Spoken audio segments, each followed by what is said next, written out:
You've heard me talk all about STEM coaching and how this is a new way that you can work with me this summer. But what does this even mean? What does it actually sound like having a STEM coaching session with me, Naomi Meredith? Well, I am taking you behind the scenes in a never heard before type of episode where I actually recorded the coaching session with a teacher in the STEM into Summer group coaching program. As one of the bonuses in this group coaching program, you receive a free one-to-one 30-minute video coaching call with me where we get to know one another, your STEM program, and the goals that you have for it so we can set you up for success for back to school. In this session, I am talking with DeLisa, who teaches a K-5 STEM after-school program. Like many of you, she was given this amazing position with limited supplies and zero curriculum. DeLisa already has some great lessons in place, but feels like her lessons are a little bit scattered. Likewise, with the structure of her schedule, kids can be in and out and sometimes learn some content, but miss out on others. She wants to develop a program where she has lessons she can adapt for the summer and during the school year, utilize the materials she has on hand, and provide experiences for her students that are meaningful even when students leave at different times or when the schedule suddenly changes. Definitely the life of a teacher, right? Together, DeLisa and I set up a plan of action of next steps to take now and what to expect during into the STEM into Summer group coaching program. During this session, I'm sure you're going to find similarities in her program and the struggles that she is facing to what you're experiencing in your STEM space. If you are interested in joining forces with me and other teachers who are building their STEM programs, there are still a few spots available. You can jump in at naomimeredith.com/STEM into summer. Likewise, if you are unsure if this program is a right fit for you, let's talk about it face to face. Schedule a free live call with me at naomimeredith.com/call. Now let's jump into this fun coaching session.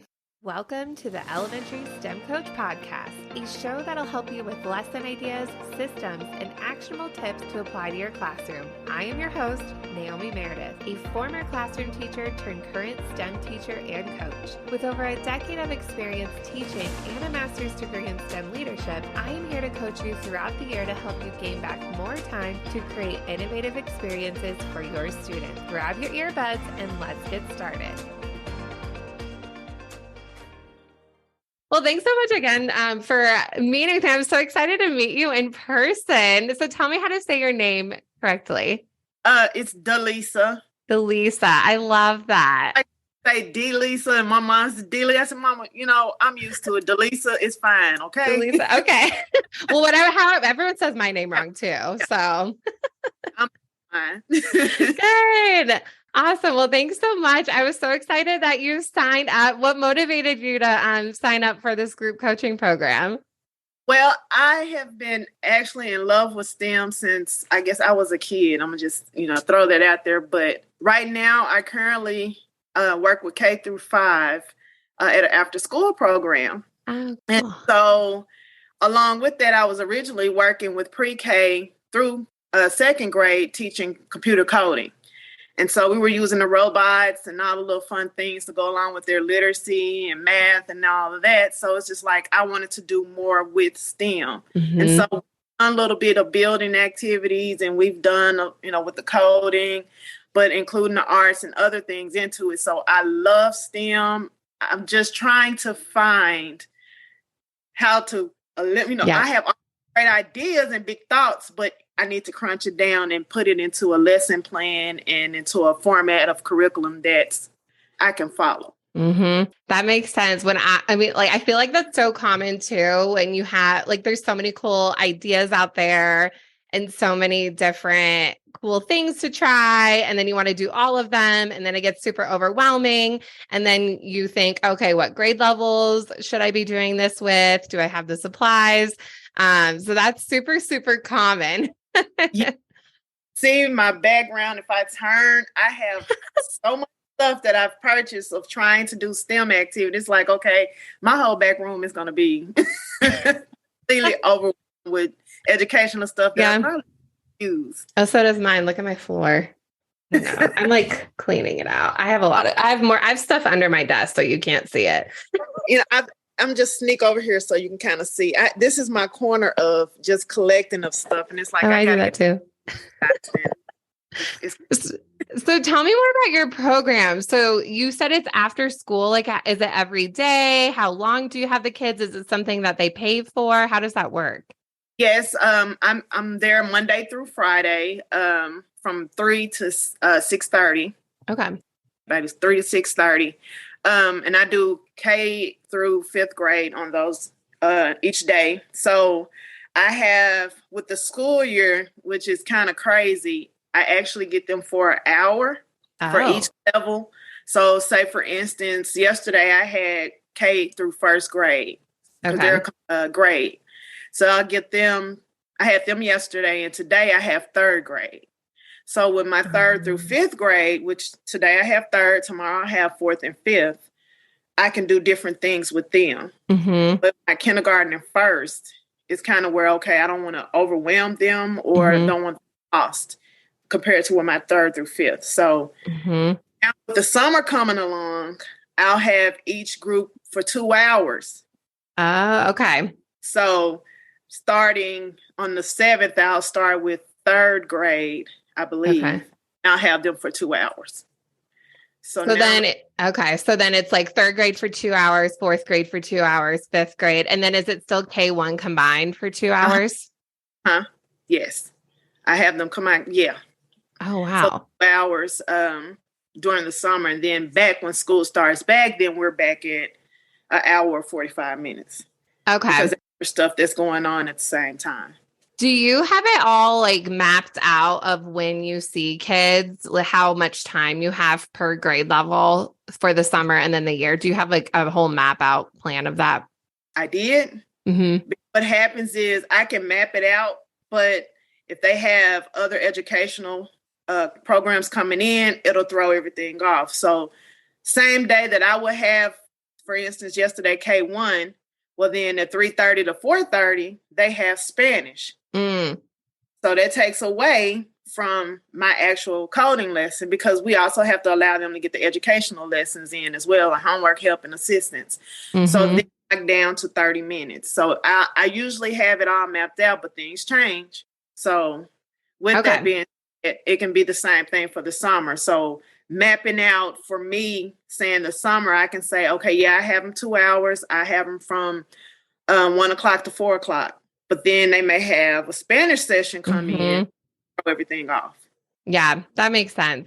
I guess it would be helpful if you just a rough plan, and then we could always adjust what you have based on, because that will help knowing roughly how much time you have. Because then you could always plan for a little bit more. And then if you just have to repeat it the next week or do something similar, or, okay, we're going to do this part of this lesson and then we're going to do the next part next week. So then maybe it's not even new every single time. It's like extending what they're working on. Do the kids leave in the middle of that time, or are they like, so they go home?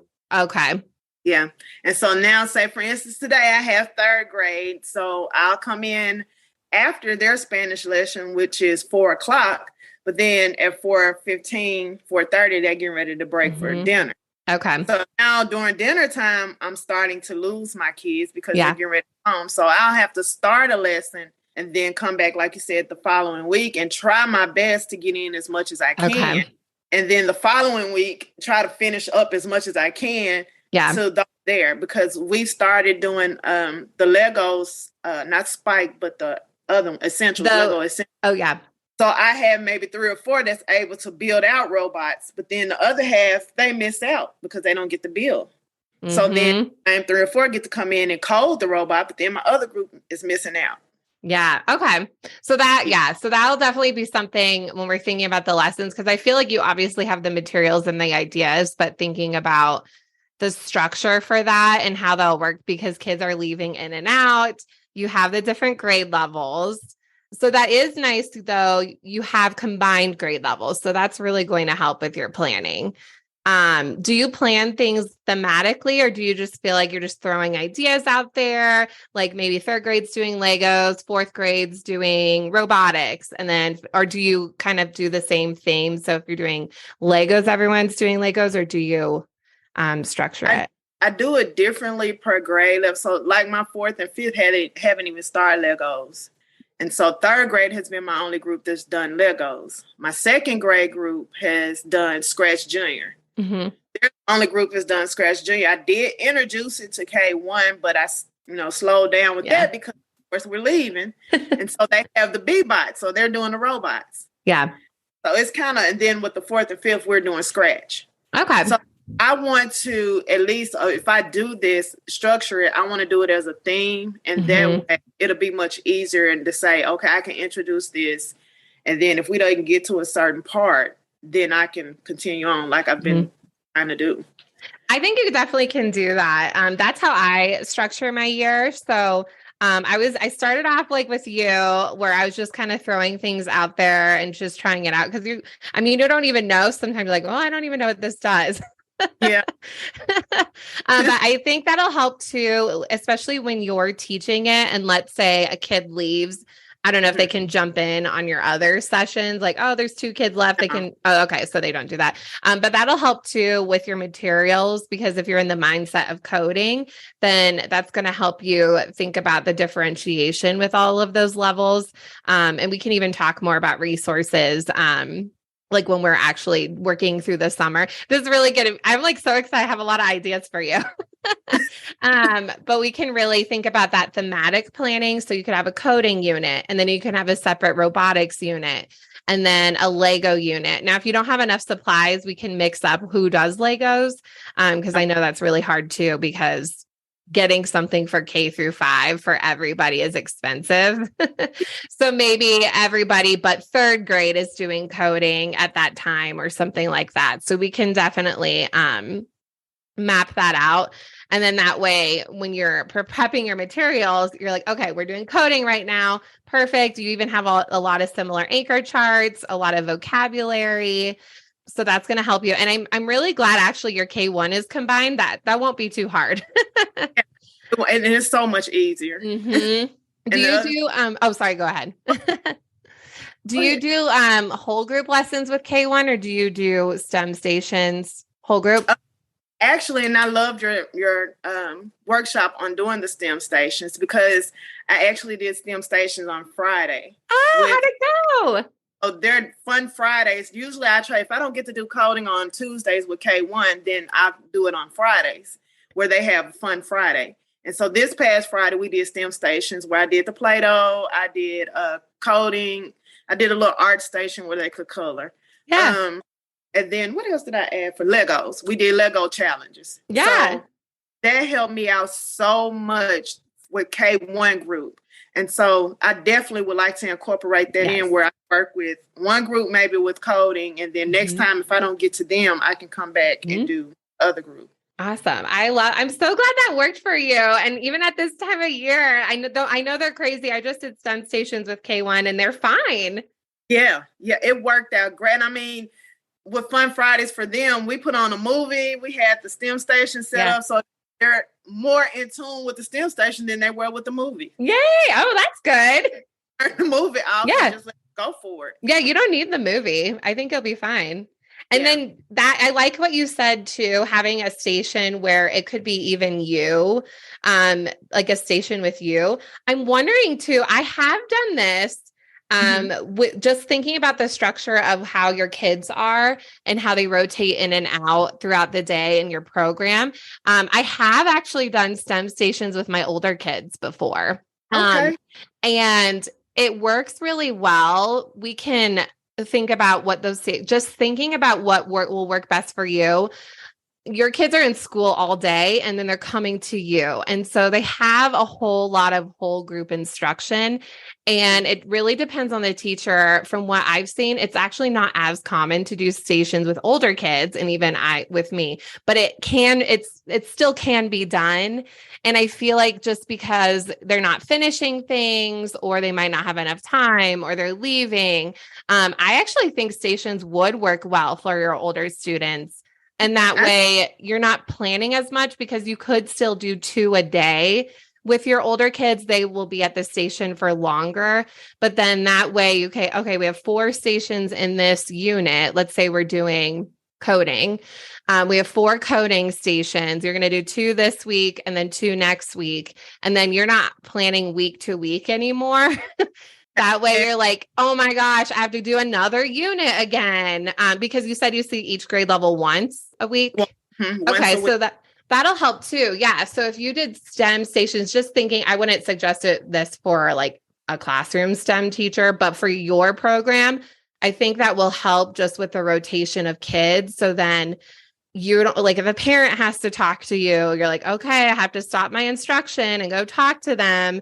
And that's going to free you up too, especially, they're squirrely at the end of the day. So then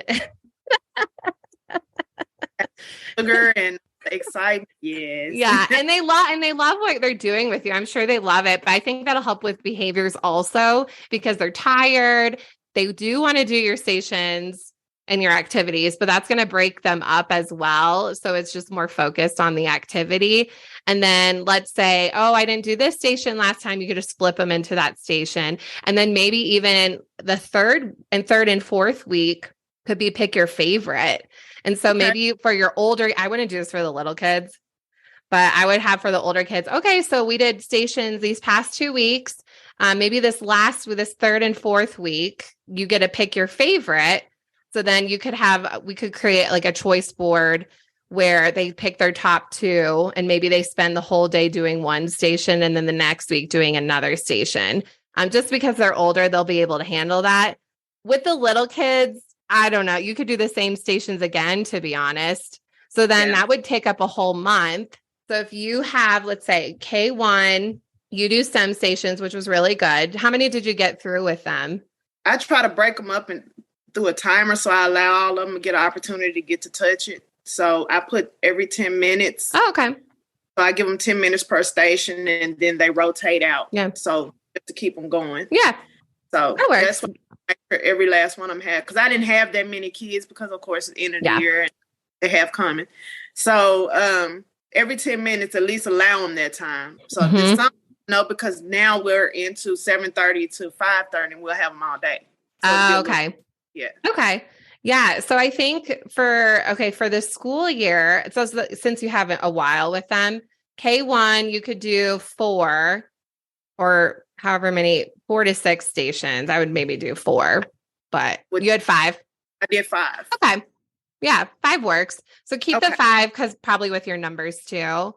And then that obviously worked with your time. So I would keep that. And then you could do the same stations the next week. Okay. You don't have to switch it every time. 10 minutes is not very long. And when I've doubled stations, so sometimes a week I will actually do the same stations again. And the kids are loving it. They actually are excited to do it again.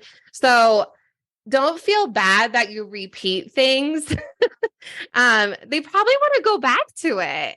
They did. They actually, when I brought it, they were all excited because the class is set up. They're actually already set up in kind of little stations anyway. Yeah. So it helped me out to be able to build their stations out so they could rotate. So now this summer with new things coming, I don't know how their classroom is going to look because it's changed. But yeah, they loved it. They love it every time During the summer months, it can sometimes be a challenge thinking of activities to keep your students and your own children engaged in learning activities. Especially on a day when you have an afternoon rain shower, it can feel like your kids are bouncing off the walls. Well, let's put those walls to good use. Let learning meet playtime with the brightest glow-in-the-dark stickers in all the land with Glow Play. Also, these aren't your average glow-in-the-dark stickers that you had on your bedroom ceiling as a kid that would fall off and hit your face while you were sleeping. You know what I'm talking about. I recently received the Sea Animals set from Glow Play. I've mentioned many times here on the podcast that when I travel with my teacher, Honey, we frequent the local zoos and museums. So this Sea Animals set was a no-brainer for me. My favorite were the sea turtles in this set. There was an adult and 2 babies. So cute. If I were using these in the classroom, I would plan out an ocean theme week where in each of the STEM stations, students could learn more about the topic. These Glow Play stickers would be a great STEM station where students could create a riddle about the traits they see on the animals and have others in the group guess which animal they're talking about. For example, they could say, I spy a living thing with 2 flippers and no dorsal fin. The other kids in the group can guess which Glow Play sticker they're talking about and say, blue whale. This is a great connection to the NGSS first grade life science standards. These glow-in-the-dark stickers can be used anywhere. They glow 70 times brighter than others on the market you might have used. Another great benefit to these stickers is that they can stick to any surface, be peeled off, and reapplied without any sticky residue. Your house will thank you, and so will the custodians at your school, so you're not ruining any walls. Talk about unlimited fun.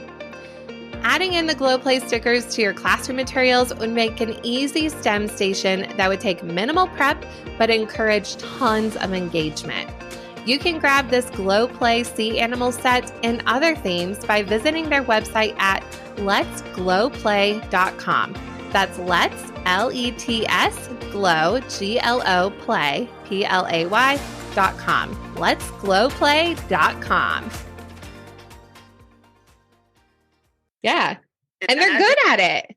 Yeah. And I just did the same ones that I did the very first time I watched a workshop, the same one. Oh, good. And they were excited about it. Yay. I'm so glad. Oh my gosh, it makes me so happy to hear. I'm just like, hey, this is an easy day. I know. It feels so easy, but they're not bored. They're super engaged. No. And even with us rotating, and after once they go all around, everybody had their one opportunity. Then they were like, well, I want to go from this station. Can I go to this station or can I go to that station? And they spend their time wherever they want. Yeah. So yes, it helped me out a whole lot. Yay. I'm so glad. Oh my gosh. Keep doing it because the kids are good at stations. And I think they're kind of fun to plan because they're not super high intense materials, especially for you setting up so many different things. That way, yeah. So I'm typing notes when I'm talking to you. So thinking about your structure, K1, same 5 stations for 2 weeks. This would be like your school year. And then we could change it up for the summer. The summer too, I have an idea for your summer. And then for 2nd through 5th, I think you could do 4 stations and they do 2 stations a day. And then you would have the same 4 stations for 2 weeks. So then you're not planning week to week. They would have to do the other 2. So, and if they leave, they leave. And then you would just maybe the last 2 weeks of the month, then they could have a choice and pick their like top 2 favorite. And you could even have them do like 1 whole station that whole time. Okay. So then they could, so kind of like for your older kids, your first 2 weeks, so you're exposing them to the materials like, hey, this is like good when you have like introductory things like, oh, we're doing these robots. Here are the basics of this robot. Here's how it works. So the stations are done. It's like introduction. And then for the last 2 weeks, you're like, okay, the next 2 weeks, you're going to pick your favorite and you're going to really dive in and have a harder challenge with this. So then they get to spend that time really diving into it. You're like, okay, awesome. Now next week, you get to pick your second favorite and really dive in deeper. And that's going to help again with your materials so that you don't have to have something for everybody. So then if it's not their favorite that first week, they can pick for the next week. And again, that's going to free you up too, because then you're probably just troubleshooting, but then they're independent with their longer station. So like I said, the older kids still do fine with stations. But they have more stamina, so you don't need to switch it up like the every 10 minutes for the little kids. I think keep doing what you did with the little kids because that's totally good. You saw how good they were. But the older kids like want more time. They actually want to try more. So they could do one station the whole time. And then I guess, I mean, that's okay if they don't get to everything because not every kid's going to like everything that you do. Like I have kids. Yeah. You know, you've seen that. Yeah. Especially with the other group. Then why we get from it? And then they end up. You're like, it's okay. And then summer, you said you had each group for 2 hours. So we can still do the themes. I think it'd be fun too, like for your themes, because yours is kind of like a camp, right? Yes. Yes. Yeah, we'll have them, I think, for 9 weeks, 8 to 9 weeks, I want to say. Okay. So yeah, we'll have them all summer long, basically. Okay. So. That'd be cool if we could, and you might even have ideas, like for having like fun themes for the summer. Like you could have like a camping theme and then I do this. I have a STEM survival camp unit that I do K-5. And so each challenge is based off of the show Alone. Have you seen that show? I'm not. I'm going to have to check it out. It's for adults. Don't show it to the kids. Okay, I won't. It's for adults. I mean, the 5th graders can watch it, but you don't need to show it at school. But they're like stranded alone and then they have to like survive on the land by themselves. Yeah. Okay. So all the challenges are based off of the show. So that's, you could do something like that, like a camping theme. We could do like a space theme. What else is a good one for summer? Like outside activities, sun and shade for the little kids. I mean, that could be for part of space, but what else did I do for animals? Animals, yes. Mm-hmm. I'm trying to think what else I'm trying to remember some of the things that I did do last year for them. We did camping, space, outdoors. I even thought about even though this is even a technology thing. So yeah. In there still. Do you guys ever bring in guest speakers? Is that something you can do? Are you allowed to do that? Yes. Oh. I think last week we're bringing in an actual. We have a place called Arkansas Regional Innovation Hub where they activities. So they have a mobile unit, makerspace, where they'll come in and they'll let the kids design different like shirts or watercolor paintings. Not watercolor, but chemistry. What else they get to do? Ceramics. They do different kind of things that they can take back with them, take home that they can make. So they had like a mobile makerspace for them. Ooh, that is so cool. Oh, yes. We have them coming in. And then I wanted to do a makerspace with them as well. So I thought about maybe a makerspace theme. Mm-hmm. Oh, yeah. Makerspace theme would be really good. And you could even, for the little kids, base it off of stories. I've done that as a club. So you read the story and then have a challenge. Like a story, put something like that for their age group. Mm-hmm. K-2 anyway. Yeah. That'd be really fun. Ooh, I'm so excited to plan with you. I love planning. It's so fun. It's fun. I'm still learning it because it's like just trying to get all of these ideas and just condense it down. It's been so hard. Yes, I know. And like I said, don't feel like you have to do something new every single day with the kids. Okay. I always thought I had to, but honestly, sometimes the kids would get frustrated because they can't go deeper into topics. And so then they don't feel successful because, I have to learn something new again. Like sometimes they're okay with having things be very predictable in a sense where, I get to try this even more. I never feel bad about that. And actually their behaviors went down because they're not frustrated. I have to learn something new again. Oh my gosh. Now it's something else. So even if it's the same robots all week, but then you change out the content, then they're feeling successful with the robot, but then you're changing out the content. So then it's not as overwhelming for them because then they can get better at the robot. So it doesn't have to be a brand new thing every day. Like you want to have a little bit of fun. Yeah. I mean, it's not a little bit, it's a lot of fun, but so don't feel like, you have to change it up every single time because that's going to make you feel so stressed out. That's where I'm getting because I feel like I have to change it out because I don't want them to get bored. And I'm thinking, maybe they're going to get bored doing this. No. So I kind of was like, okay, I'm getting overwhelmed with my, trying to Hmm. bring all stuff. Yeah. And those systems and routines, once you have a whole structure that will work best for you, that's also going to help with the behavior. When I have kids come into my room, I like have the same thing that you come sit on the floor. I'm going to teach you for like 8 minutes, if that, 6 to 8 minutes. Then we're going to have our work time and then we're going to clean up and then talk about it. And then I also go through the engineering design process, which I feel like for yours, you can still have elements of that. But also you have a little more flexibility because you're not in the classroom, but you have a really important role. So just having that same structure is really going to help you just how to plan your lessons, have that familiarity, and then the content will change. And then also in turn, all your planning is going to be easier because you're going to know what to expect. You just kind of have an idea of how things are going to flow and it won't feel so random.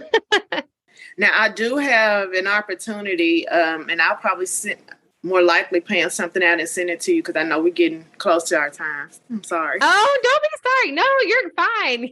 You're good. I have an opportunity where I'm actually traveling further south to do some workshops with another group. So I'll still be doing the K-5 group, but I will be spending a whole day with each group. Oh, cool.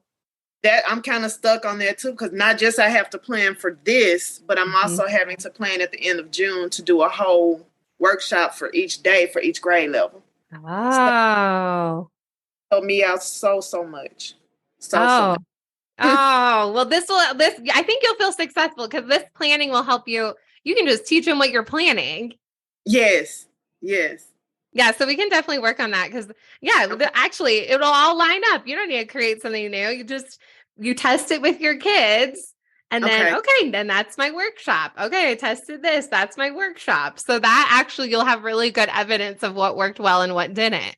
Okay, cool. Yeah, so then you don't have to really try to repurpose. Yeah. So then that's going to save you time because you're already planning it anyway. Now you're just going to present about it and how it worked out. I work. Now what do you assess your STEM activities? How do you go about if you wanted to assess to see how well they're doing, or if it's something that, okay, I can bring back, or something I need to take away, or just to see if it's helping them out in any of their areas? Do you do anything like that?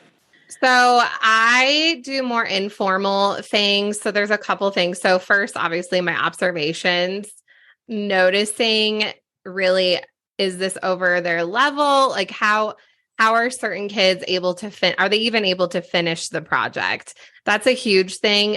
Sometimes if they can't, is it because of the week? Did we have less time? Is it too hard? So maybe they had plenty of time, but they still didn't finish. So that will help let me know, oh, this was probably too hard, / I might not have been clear enough in my directions.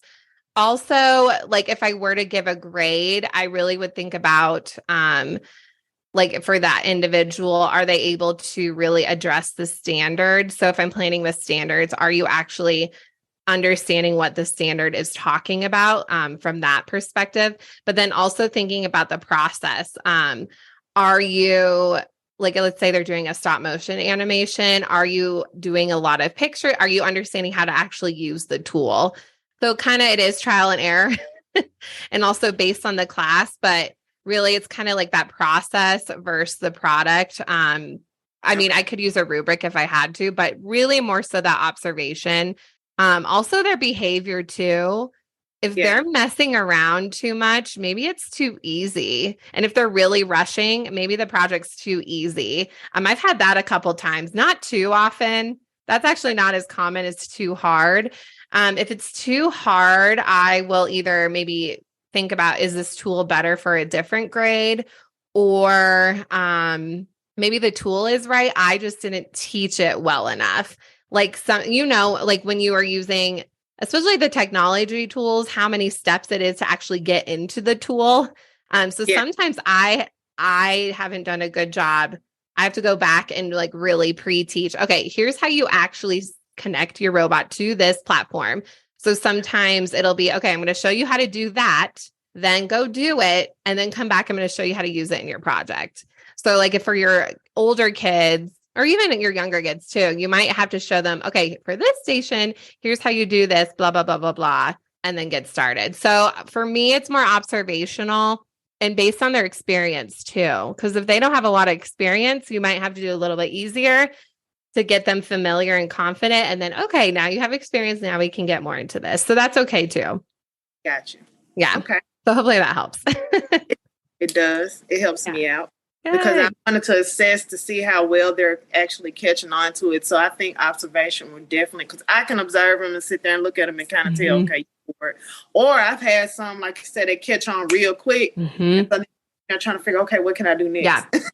Yeah. So for those kids, once you two get familiar with the tools, then you can kind of jot some notes down of ways they can improve. So for maybe the project's fine, and there are those kids who rush through it, but you can even create like a modification checklist that could be there. How to make it even better? So it's not making the project, I guess, harder. It's like going deeper in it. So let's say you're doing a makerspace project, a Rube Goldberg machine where like it has that chain reaction.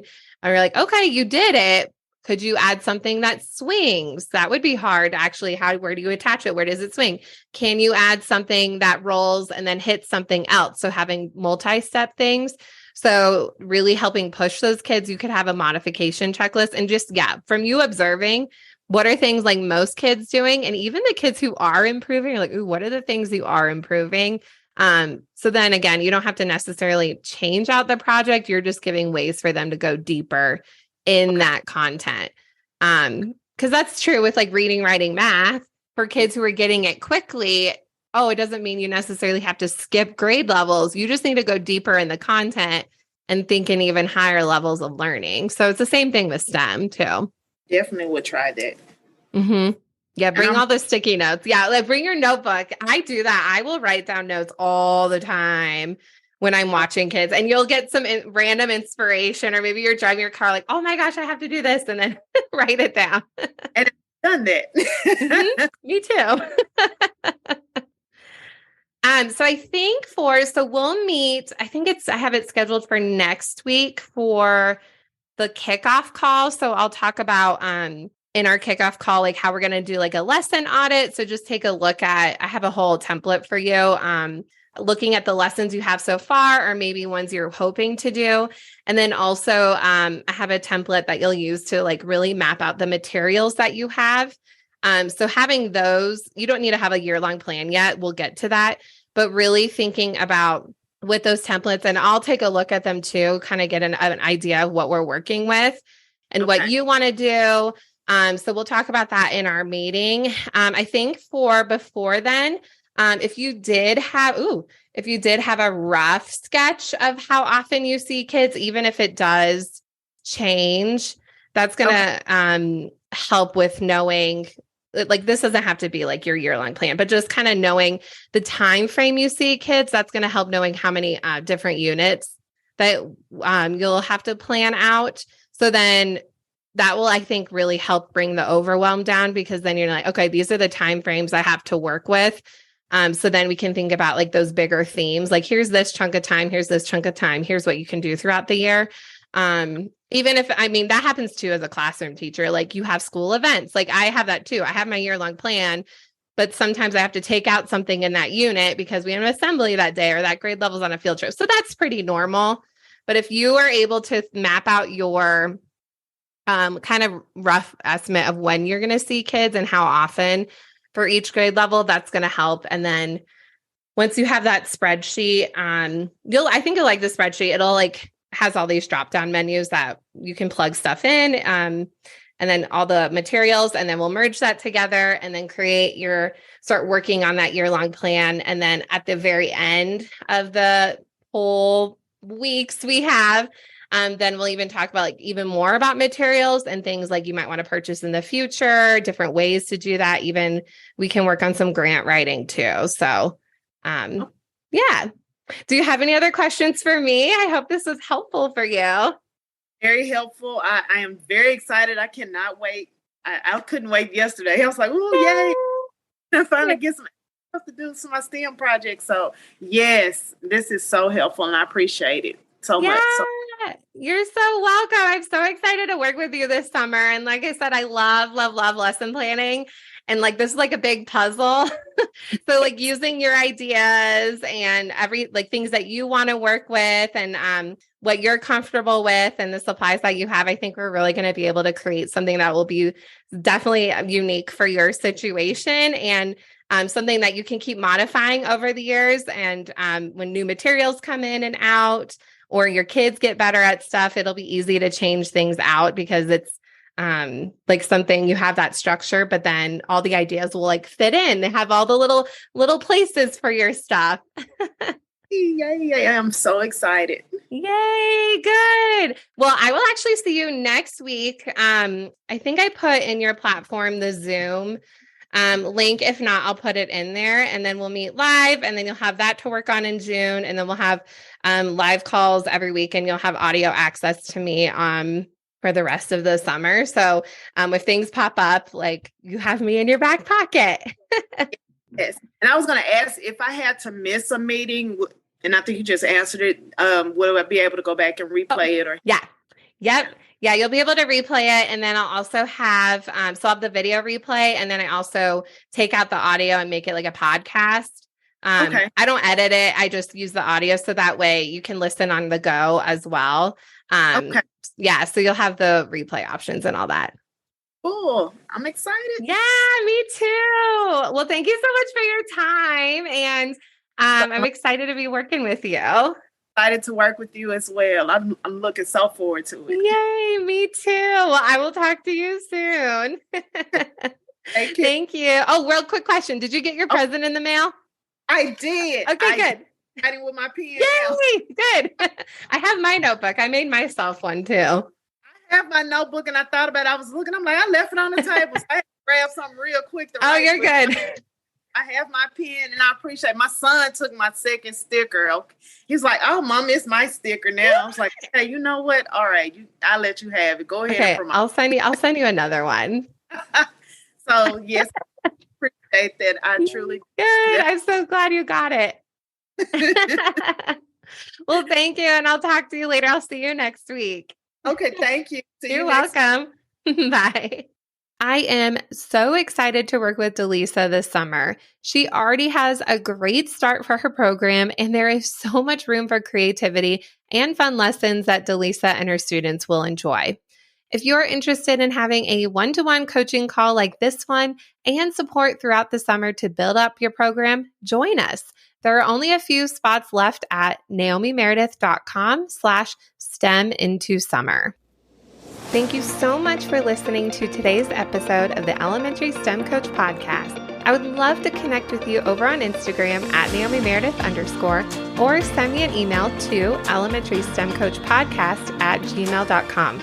Also, make sure to check out my website, naomimeredith.com, to see all the show notes from today's episode and shop my K-5 STEM resources. Any questions you have, needs for resources, or ideas for episodes, get in touch. I'll talk to you soon.